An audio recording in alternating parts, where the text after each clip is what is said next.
नमस्कार। शुरू करते हैं आज की कहानी। एक बार भगवान इंद्र किसानों से किसी कारणवश बहुत गुस्सा हो जाते हैं और वो डिसीजन लेते हैं, निर्णय लेते हैं कि वो 12 वर्षों तक बारिश नहीं करेंगे। ये सुनकर जो है किसान बहुत डर जाते हैं। भगवान इंद्र किसानों से कहते हैं आप 12 वर्षों तक फसल नहीं ले पाएंगे क्योंकि मैं 12 वर्षों तक बारिश नहीं करूंगा।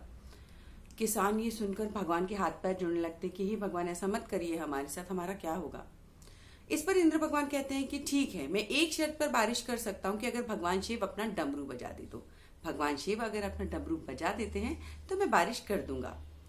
ये सोचकर किसान लोग सोचते हैं कि चलो भगवान शिव से जाके प्रार्थना की जाए कि भगवान आप अपना डमरू बजाइए जिससे कि बारिश हो।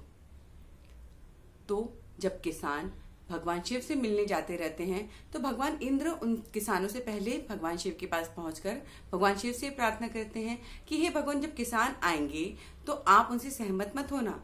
अगर वो कहेंगे डमरू बजा देना तो आप उनसे सहमत ना होना और कहना मैं डमरू नहीं बजाऊंगा। और ठीक वैसा ही शिव जी करते हैं। जब किसान उनके पास जाते हैं और उनसे गुहार करते हैं कि भगवान डमरू बजा देना, तो भगवान कहते हैं नहीं नहीं, डमरू तो 12 वर्षों बाद ही बजेगा। ये सुनकर बेचारे किसान बहुत ज्यादा हताश हो जाते हैं और अपने गांव को वापस लौट जाते हैं। और सारे किसान खेती किसानी करना छोड़ देते हैं क्योंकि उन्हें लगता है 12 वर्षों तक जब फसल ही नहीं लेना तो खेती किसानी क्यों करें। मगर उनमें से एक जो किसान रहता है वो खेती किसानी करते रहता है। उसे देखकर जो दूसरे किसान हैं उसका मजाक उड़ाने लगते हैं। वो उसे पूछते हैं कि तुम क्यों करते हो ये सब, जब मालूम है 12 वर्षों तक बारिश नहीं होने वाली। ऐसे ही कुछ वर्ष गुजर जाते हैं। फिर लोग उसके पास जाते हैं कि भाई, जब तुमको मालूम है कि 12 वर्षों तक बारिश नहीं होने वाली, फसल नहीं मिलने वाली, तो तुम ये सब क्यों करते हो? निदाई गुड़ाई, हल से जोतना, ये सब क्यों करते हो? मत करो, अच्छा नहीं लगता। लोग तुम्हारा इतना मजाक उड़ाते हैं फिर भी तुम कर रहे हो। इस पर वो किसान कहता है कि हाँ, मुझे मालूम है कि 12 वर्षों तक फसल नहीं होगी, मगर ये सब मैं सिर्फ अभ्यास के लिए कर रहा हूँ। अगर मैं हाथ पर हाथ रख के बैठूंगा, मुझे मालूम है बारिश नहीं होती, तो मैं जब बारिश होगी तो ये काम नहीं कर पाऊंगा क्योंकि 12 वर्षों तक में तो मैं ये काम भूल जाऊंगा। मेरे अंदर आलस से घर कर लेगा। मुझे खेती किसानी के काम करने से आलस आने लगेगा, वो काम भी मैं 12 वर्षों में भूल जाऊंगा। तो सिर्फ अभ्यास करने के लिए जो है मैं ये काम करता रहता हूँ ताकि जब बारिश हो तो मैं काम कर सकूं, भूलू नहीं, आलसी ना हो जाऊं। ये बात जो है पार्वती माता भी जो है बड़े कौतूहल से सुन रही थी। वो भागी भागी शिव जी के पास जाती है और कहती है कि प्रभु, ये किसान कह तो सही रहा है कि भाई अगर कोई काम किया नहीं जाए वर्षों तक तो उस काम को हम भूल जाते हैं। तो शिव जी भी सोचते, अरे हाँ, अगर मान लो 12 वर्षों तक मैंने अपना डमरू नहीं बजाया तो कहीं ऐसा ना हो कि मैं भी डमरू बजाना भूल जाऊं या डमरू खुद ही बजना भूल जाए। तो डमरू बज रहा है या नहीं बज रहा है, ये चेक करने के लिए, ये देखने के लिए शिव जी अपना डमरू उठाते हैं और बजा देते हैं। और जैसे ही डमरू बजता है झमाझम बारिश हो जाती है, सारा दुनिया में बारिश होने लगती है। और जो किसान है वो देखते हैं कि अरे बारिश होने लगी, शिव जी ने डमरू बजा दिया। और वो बड़े निराश होते कि अरे हमने क्या कर दिया, हम तो इसी भरोसे थे कि 12 वर्ष तक बारिश नहीं होगी, मगर देखो डमरू तो बज गया और शिव जी ने 12 वर्ष के पहले ही जो है डमरू बजाकर बारिश को कर दिया। तो जो किसान जो अपने अभ्यास कर रहा था, जिसने अपने खेत को तैयार रखा था, उसके खेत में लहराती हुई फसलें उगती है थोड़े समय बाद।